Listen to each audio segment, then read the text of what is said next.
Assalamualaikum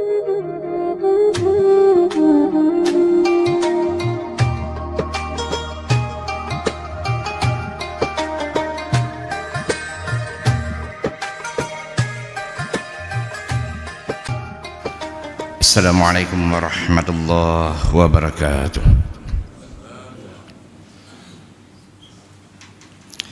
Alhamdulillahilladzi arsala rasulahu bil huda wa dinil haqq liyudhhirahu 'ala ad-dini kulli walau karihal musyrikun. Asyhadu an la ilaha illallah wahdahu la syarika lahu wa asyhadu anna Muhammadan 'abduhu wa rasuluh. Allahumma shalli wa sallim wa barik 'ala sayyidina Muhammad wa 'ala alihi wa sahbihi ajma'in. Qala Allah ta'ala fil Qur'anil Karim, أعوذ بالله من الشيطان الرجيم بسم الله الرحمن الرحيم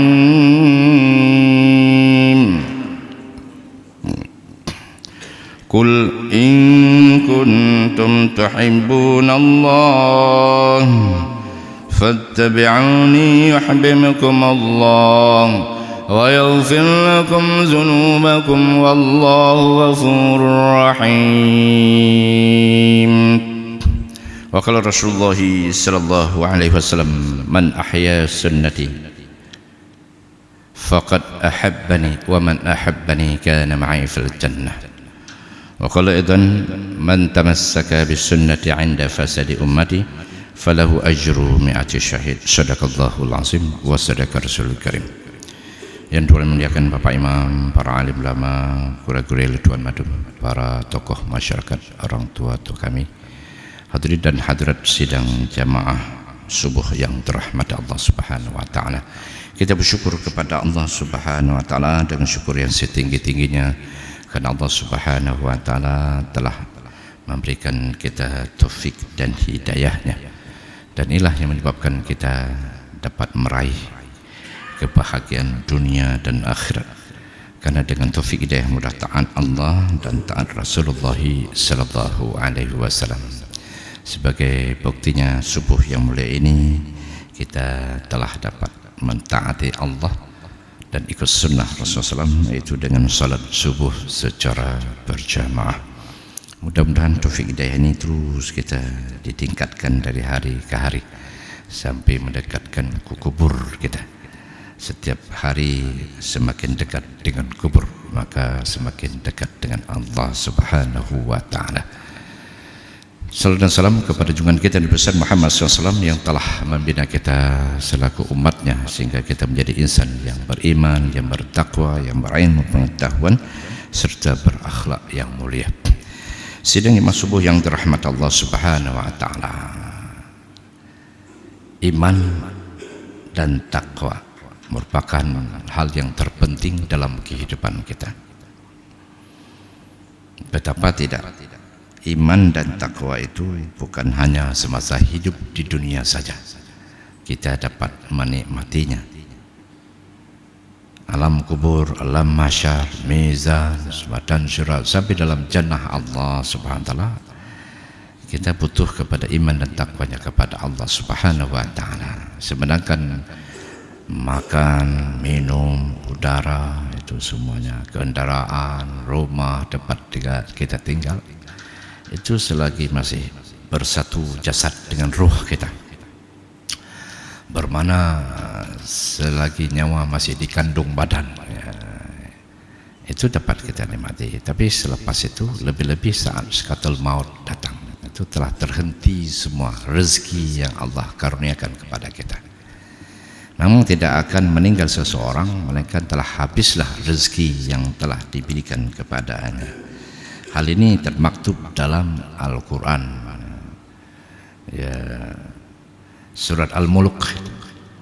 Walladzi ja'ala lakumul arda dalulan famshu fi manakibiha wa kulu min rizqihi wa ilayhin nusyur. Dialah yang menjadikan dunia ini mudah bagimu. Dialah siapa? Allah Subhanahu wa ta'ala. Buat dunia ini mudah untuk manusia. Maka bertebarlah ke seluruh penjuru dunia. Mau selatan, mau ke utara, mau timur, ke barat, silakan, disilahkan oleh Allah Subhanahu wa taala. Wal kulu mirzqihi, dan makalah apa yang telah diberikan kepadamu rezeki dari sisi Allah Subhanahu wa taala. Wa ilaihin nusyur, tapi ingat setelah habis itu rezeki, wa ilaihin nusyur, kamu kembali kepada Allah Subhanahu wa taala. Ya, kalau selagi masih ada rezeki ya nauban Cina takut nauban bila Allah panjang. Tapi kalau sudah habis rezekinya, walaupun masih sehat, dia kena datang malaikat maut menjemputnya. Inna lillahi wa inna ilaihi raji'un. Ya, karena itu tidak usah dirisaukan masalah kematian, kehidupan. Yang penting apakah amal kita ini sudah sesuai dengan perintah Allah dan sunnah Nabi SAW. Nah, itu saja. Kita hari-hari kena perbaiki iman dan amal. Nah, jangan dikira bahwa sudah beriman tidak akan rusak iman.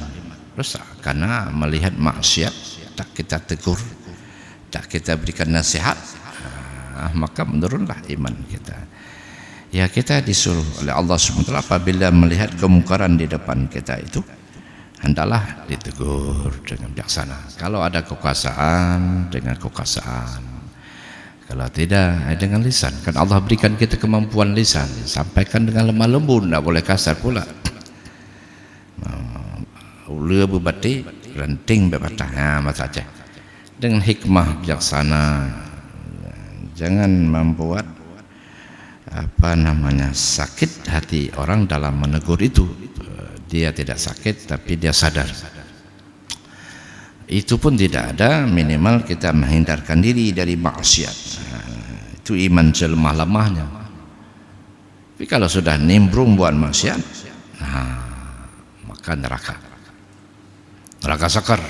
Sudah jelas dalam Al-Quran. Ma salakakum fi sakar. Kenapa kamu masuk neraka sakar hari ini? Bukankah di dunia aku dapatimu pernah ke masjid, kamu Islam, cara nikah Islam, tapi kenapa hari ini neraka sakar? Ini penyebabnya. Salah satu adalah ikut nimbrung buat maksiat bersama mereka yang telah berbuat maksiat, yang seharusnya ditugaskan kepada kita untuk mencegah maksiat. Itu perkara iman, itu penting sekali. Subhanahu wa ta'ala. Dan Allah Subhanahu wa ta'ala, setinggi-tinggi iman itu adalah la ilaha illallah. Itu setinggi-tinggi iman. Maka orang-orang yang mengucapkan, menyampaikan kalimah ini adalah salah satu cara untuk memperbaiki iman. Sebagaimana sabda Rasulullah SAW, jaddidu imanakum, perbaharuilah iman kamu. Berkata sahabat, wa kaifa nujaddidu imanana ya Rasulullah, bagaimanakah kami memperbaharui iman kami? Keban tak baru iman dia, tak perbaiki iman. Berkata Rasulullah SAW, aksiru min qawli la ilaha illallah, perbanyakkanlah mengucapkan. Di sini bukan aksur min dzikri, aksiru min qawli. Ulama menjelaskan, kalau zikir dalam hati, kalau disampaikan tuh dengan mulut, maka dikatakan qawli la ilaha illallah. Banyakkan mengucapkan kalimah la ilaha illallah, sehingga boleh jadi yang tak beriman tadi boleh beriman, yang sudah beriman bertambah-tambah imannya dengan sampaikan kebesaran-kebesaran Allah Subhanahu wa ta'ala. Tidak ada Tuhan yang hak disembah melainkan Allah. Tidak ada Tuhan yang hak dicintai melainkan Allah Subhanahu wa ta'ala. Tidak ada Tuhan yang hak ditaati hukum-hukumnya melainkan hukum-hukumnya Allah Subhanahu wa ta'ala. Ya, serba Allah Subhanahu wa ta'ala. Karena itulah hadirin Subhanahu wa ta'ala, kalimah ini adalah memperbaharui iman kita. Maka dikatakan setinggi-tinggi iman adalah la ilaha illallah. Serendah-rendah iman adalah memindahkan duri dari jalan agar tidak terganggu orang-orang lalu lalang. Itu serendah-rendah iman. Dan petik duro bak jalan, kata top ban motor, ban Honda, kabusyok. Betapa terganggunya perjalanan. Apalagi yang berjalan itu mau ke rumah sakit, harus bawa segera. Aku dah coba ni. Apalagi orang mau jaga solat berjamaah, terganggu, kabusyok, kantuk di masjid. Dan Allah Subhanahu wa taala, apalagi yang mau jaga fingerprint kantor. Nah, kejar fingerprint, anak itu kerikan terus, yang penting fingerprint dapat. Tinggal 2 menit. Bercobaan pula kata aku. Jadi membuang duri di jalan itu adalah bukan orang beriman. Ya, Allah Subhanahu wa taala cuma nasi dilema dalam masyarakat. Itu yang mudahan akhlak. Ana mudah ana so bimbing, mungkin kawan meninggal runsik. Jadi balap-balap mudah ana kita tunjukkan jalan balap-balap, jalan sama-sama milik bersamalah, jalan-jalan digunakan sebaik-baiknya. Di balap-balap hai dengan begah runsik ana pati, na urun tua-tua kampung hai pati. Brigen runsik. Brigen urun tua-tua kampung ku pegatnya polisi tidur. Ya, karena apa? Nasabab anu muda batat karena hanali akhlak. Yang salah orang tua cin anak pernoanemin sehingga tidak santun di jalan. Nyebab koh jalan muawawa. Padahal dalam sunnah seseorang ada akhlak, itu memberi laluan kepada orang. Yang jalan kaki diberi kesempatan. Makanya polisi-polisi membuat tempat pemotongan jalan. Di Jakarta kalau tak ada, urut tempat jalan kaki, urut jalan Honda, jalan mobil, teratur. Tapi tetap diprotes. Sebaik-baiknya orang berbuat kebijakan, tetap ada yang protes. Dan Allah Subhanahu wa taala membuat itulah namanya terganggu orang-orang di jalan. Itu serendah-rendah iman. Tapi ada yang terpenting iman lagi adalah malu. Al-haya'u minal iman. Malu itu adalah cabang iman terpenting. Idza lam tashtahi fasna' ma syi'ta, kata Rasulullah. Apabila kamu tidak punya lagi rasa malu, maka kamu akan membuat sekehendak hawa nafsumu. Hana male ngan urun si, hana male ngan mak, hana male ngan mertua, hana male ngan ane, hana male ngan menente, hana male ngan tetangga, hana male ngan madum. Orang alim pun kadang-kadang hanai male. Allah Subhanahu wa taala nyan keun urang yang hana iman. Hana male urang hana iman. Tapi ada malu adalah ada iman. Apa bali malunya kepada Allah Subhanahu wa taala. Yang hanadih dakalan malay, belum yang dih dakalan tak malay. Ya, karena itulah malu itu penting sekali. Apabila seseorang itu tak punya rasa malu, dia akan berbuat sekehendak hawa nafsunya. Dakalan keban kisah-kisah yang termuat di koran, di media massa, di YouTube, macam-macam model yang hana malay dibuat sekehendak hawa nafsunya. Hana dipikir berakibat dari perbuatannya itu. Sehingga inang kagak beribu, kagak bi dumpa-dumpa, kagak bi rumah, kagak bi matok. Ya poh lintu ulamnya. Kejadian orang Aceh sih. Kejadian di Medan kalian. Pakai ban kasih sayang seorang suami pada istri, tapi dibalas dengan menggunakan teman algojonya membunuh sang suami. Tapi nyoka kenang penjara hukum berat. Diputuskan berat. Allah Subhanahu wa taala demikian juga orang-orang suami mencincang istri. Cip model dicok pasal lampang. Dekalan dengan lampang bro karena manusia yang kaitek. Ketemu juga rupanya suami yang telah membabi buta cemburu kepada sang istri dan dibunuhlah istrinya, mama anak-anaknya, dan membuat heboh seluruh Indonesia. Dan Allah Subhanahu wa taala akhirnya baru sadar malunya luar biasa, kok bisa sifatnya seperti itu. Dan Allah Subhanahu wa taala itu perkara iman ya.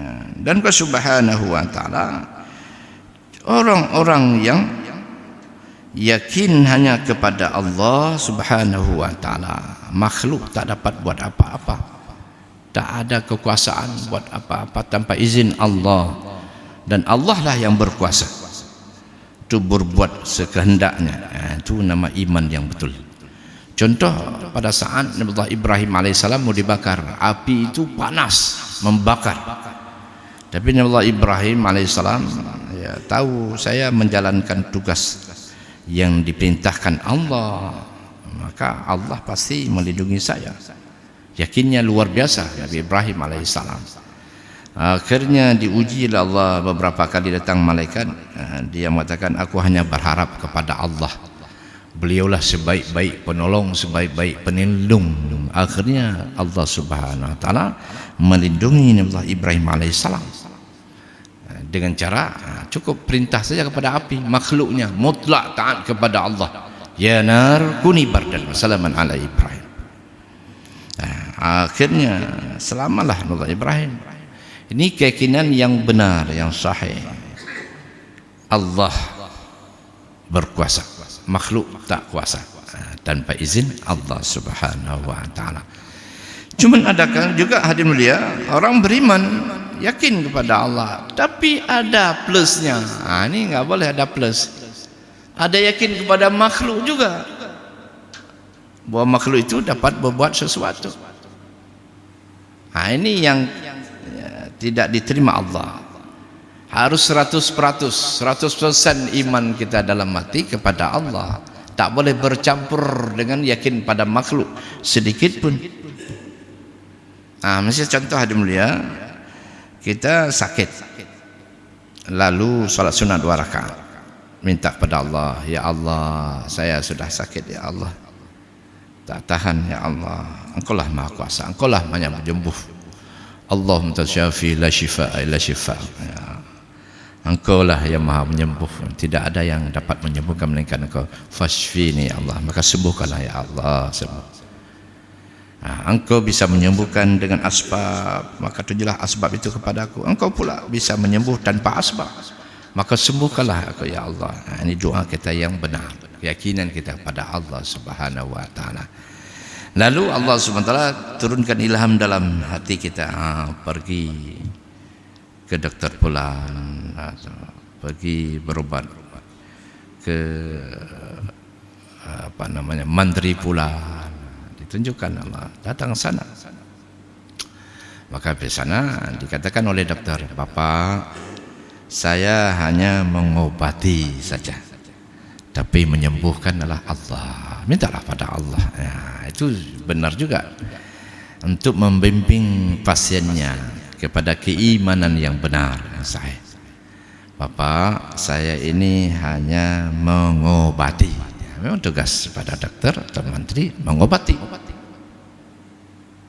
Ya, yang menyembuhkan adalah Allah Subhanahu wa taala, maka mintalah kepada Allah.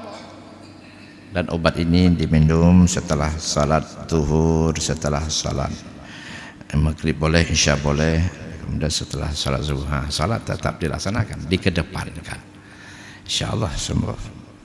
Tapi yang keliru adalah begitu kita sakit langsung cari obat, sibuk cari berobat, di mana dokter yang bagus, di mana dokter yang kira-kira bisa menyembuhkan kita. Sudah dalam dialog saja sudah nampak bergeser iman. Akhirnya Allah Subhanahu wa taala persis seperti kejadian Nabi Musa alaihi salam, dididik imannya oleh Allah. Diusaha sakit, diputar-putar perut, munajat kepada Allah langsung. Itu benar, sahih. Ya, akhirnya Allah tunjukkan, wahai Musa, pergi kamu pinggir pantai. Di sana ada pohon yang rendah, daunnya bulat-bulat, engkau ambil, kau rebus, minum. Seketika sembuh setelah minum air itu. Mujarab. Sakit itu yang kedua kali karena cengeng dengan Allah. Positif sih fikir, padahal tidak. Allah suka diminta. Minta itu ibadah. Manusia hanya ta dua ke lega lah paling tem. Tak kepe kalau nerijo pana urang laki sedekah taplung je. Kalau lari menghindar. Nah memang kebiasaan orang minta sedekah lagi yang nah di unsiah di fakultas kamu di ekonomi segala macam sikana orangnya dari jauh ya dilihat ditanda menghindar. Tapi Allah SWT tidak suka diminta ibadah, mintalah pada Allah SWT. Tapi Nabi Musa alaihissalam langsung cok onyannya kepada Allah karena sakit serupa. Cowoknya rebus minum, tambah diputar sakit perutnya, bertambah, bukan sembuh, bertambah. Akhirnya baru mengeluh kepada Allah Subhanahu wa taala, ya Allah, aku telah laksanakan perintahmu yang dulu, aku ambil pohon itu, daunnya direbus dan minum, tapi bertambah-tambah sakitku ya Allah. Kamu salah. Yang dulu kamu langsung minta kepadaku, tapi hari ini kamu telah bergeser keyakinan, bukan lagi kepadaku, telah berpindah keyakinan kepada makhlukku, yaitu daun itu. Maka segera diperbaiki dan tobat Nabi Musa AS, diperbaiki caranya. Setiap kita ada masalah langsung munajat kepada Allah, itu yang pertama. Terserah kepada Allah mau diarahkan ke mana. Apakah tanpa sebab bisa sembuh? Ada tanpa minum obat, tapi asbabnya tetap asbab yang lain, itu kalam Allah. Saya sakit panas, waduh susah. Kita ini jauh dengan kota, susah cari dokter. Maka ada dikasih oleh Rasulullah SAW, baca Bismillah Al-Fatihah 7 kali, pegang di ubun-ubun. Tapi satu nafas. Bismillahirrahmanirrahim. Alhamdulillahirabbil alamin arrahmanir rahim maliki yaumiddin iyyaka na'budu wa iyyaka nasta'in ihdinas siratal mustaqim siratal ladzina an'amta 'alaihim ghairil maghdubi alaihim waladdallin. Hembuskan 7 kali, insyaallah panasnya turun. Alhamdulillah subhanahu wa taala. Ada juga orang-orang mengobati penyakit lain dengan kalam Allah. Seperti hari ini juga telah diberikan resep, ada kaset pengobatan cara dengan kalam Allah, itu pengajian. Alhamdulillah subhanahu wa ta'ala, itu sebab juga, bukan obat, tapi dalam bentuk bahan tumbuh-tumbuhan, tapi kalam Allah subhanahu wa ta'ala. Alhamdulillah subhanahu wa ta'ala. Tapi setelah iman ini benar ke subhanahu wa ta'ala, maka diikuti dengan amalan. Jadi sudah beriman kepada Allah, maka dia akan termotivasi buat amal. Iman tanpa amal tidak benar. Maka dikatakan iman itu baru sempurna adalah mengucapkan ikrar dengan lidah, tasdik dengan hati, yakin, lalu dikerjakan dengan anggota tubuh, itulah amal. Amal orang yang beriman adalah taat pada perintah Allah.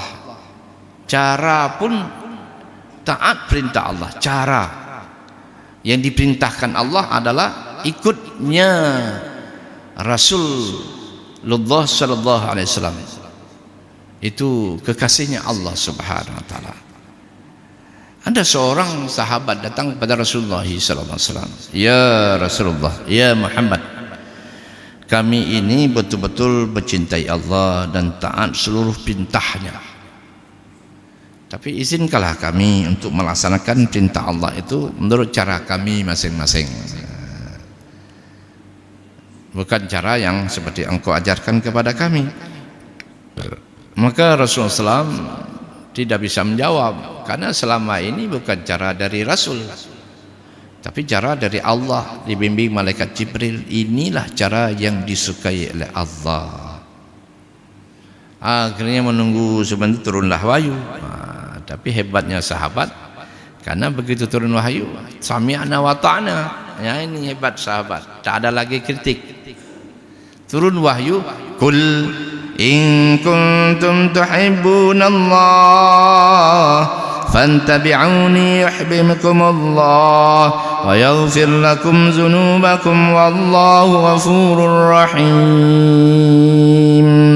Kul, katakanlah Muhammad, in kuntum tuhibbunallah, apabila kamu benar-benar mencintai Allah, fattabi'uni, maka ikutilah aku. Aku siapa? Muhammad. Karena Muhammad telah dapat pembelajaran dari Allah yang dibimbing oleh malaikat Jibril. Ini cara yang disukai Allah seperti Muhammad buat. Yuhibbukumullah, niscaya Allah akan mencintai kamu kalau kamu buat seperti mana yang aku buat. Wa yaghfir lakum dzunubakum wallahu ghafurur rahim. Dan Allah Subhanahu wa taala akan mengampuni dosa-dosamu. Sesungguhnya Allah Maha Pengampun lagi Maha Penyayang. Betapa kalau kita ikut perintah Allah, ikut cara Nabi SAW, kita dicintai oleh Allah, diampuni dosa oleh Allah Subhanahu wa taala. Sungguh luar biasa. Makanya amal-amal kebajikan itu menghapuskan dosa-dosa. Kalau sempat terlanjur buat maksiat, segera taubat. Ikuti amal-amal kebajikan. Baik taubat hanya amalan siapa? Istighfar, astagfirullah, tapi amal tidak ada. Jadi diikuti dengan amal-amal perbuatan, ya salat, baca Al-Quran, berzikir, sedekah, itu, baik yang fardu maupun yang sunat itu diamalkan. Itulah Allah Subhanahu wa taala cara untuk mendapatkan keampunan dari sisi Allah Subhanahu wa taala. Nah, setelah itu sahabat-sahabat semua sami'na wa ata'na. Maka mereka taat Allah dan ikut sunnah Rasulullah sallallahu alaihi wasallam luar biasa. Dan Allah Subhanahu wa taala mereka, saya yakin dengan ikut sunnah itu mendapatkan kejayaan dunia akhirat. Sangat yakin. Karena maklumlah bimbingannya Rasulullah langsung. Sangat yakin kalau ikut sunnah mereka dapat kejayaan dunia akhirat. Hari ini kalau kita pun ikut sunnah mesti dapat kejayaan. Kalau sudah menghidupkan sunnah Rasulullah SAW, disebut adalah waliullah. Yang menghidupkan itu waliullah, dekat dengan Allah Subhanahu wa taala. Maka pertolongan dekat sekali, ya, terfakta. Lalu kita orang Islam membenci sunnah, lalu melawan orang kafir, tak benar. Apalagi hari ini ada orang Islam ingin ingkar sunnah terang-terangan. Kita Islam, tapi bukan Islam dari Arab. Islam sendirilah, namanya Islam Nusantara. Buat Al-Quran sendiri, semua sendiri. Bagaimana masuk surga kalau begini? Logikanya nggak masuk. Karena ini sudah jelas Al-Quran. Kul in kuntum tuhibbunallaha fattabi'uni yuhibbukumullah wa yaghfir lakum dzunubakum wallahu ghafurur rahim. Apabila kamu benar-benar mencintai Allah, ikutilah aku. Aku Muhammad, ada bimbingan Allah melalui malaikat Jibril alaihi salam. Yang lain mana? Bimbingan siapa? Ada bimbingan syaitan. Apakah kamu hendak ikut syaitan? Yang bahwa Allah SWT telah terang-terang mengatakan innahu lakum aduwwum mubin. Dia itu syaitan, musuh kamu yang paling nyata. Karena itulah hadirin Allah tak masuk logika kalau kita tidak ikut sunnah dalam mentaati Allah Subhanahu wa taala. Ikut sunnah. Man ahya sunnati faqad ahabbani, kata Rasulullah. Barang siapa yang menghidupkan sunnahku, sungguh dia benar-benar mencintai aku. Wa man ahabbani kana ma'i fil jannah. Barang siapa yang mencintaiku, maka dalam syurga bersamaku, dekat sekali dengan Allah, dengan Rasulullah SAW. Itu sunnah penting. Cuma dalam menghidupkan sunnah ini kita jangan pula lari bila ada masalah. Tetap istiqamah, pegang kuat-kuat, gigit dengan rahang. Dan Rasulullah SAW mengeluarkan satu hadis, man tamassaka bi sunnati inda fasadi ummati falahu ajru mi'ati syahid. Barang siapa yang berpegang teguh dengan sunnahku di zaman umatku sudah rusak. Rusak yang jadilah rusak. Dia tak mau taat Allah. Kalau ada orang taat, dia ganggu. Orang taat Allah supaya tidak nyaman, diganggu. Ini fasad. Maka orang menghidupkan sunnah itu 100 pahala syahid baginya. Luar biasa ini pahala. Maka itulah mulia, untuk menghidupkan sunnah harus mujahadah, istiqamah kita. ingat akhirat, ingat mati, pasti terborong. Kalau hanya ingat mati, benena ingat urun taan kan urunnya ingat mati bahwa dia mati. Nya urun hanya yakin na akhirat, na urun kiamat, na urun pembalasan, manena. Hana boleh ya, masjid peramai masjid. Dia nawati untuk memperbesar dunia kita, menambah harta, menambah jabatan pangkat dan sebagainya diusahakan sekuat tenaga. Nah, karena itulah hadirin mulia, orang-orang beriman yakin adanya hari akhirat. Ya, yakin adanya Allah Subhanahu wa taala, dan orang-orang beriman ini adalah yakin akan janji-janjinya Allah Subhanahu wa taala. Saya kira demikianlah yang dapat kami sampaikan pada subuh yang mulai ini. Mudah-mudahan ada manfaat yang bagi kita semua untuk dapat kita amal dan juga kita sampaikan. Subhanallah wa bihamdihi, subhanakallahumma wa bihamdika, asyhadu an la ilaha illa anta, astaghfiruka wa atubu ilaik. Wassalamualaikum warahmatullahi wabarakatuh.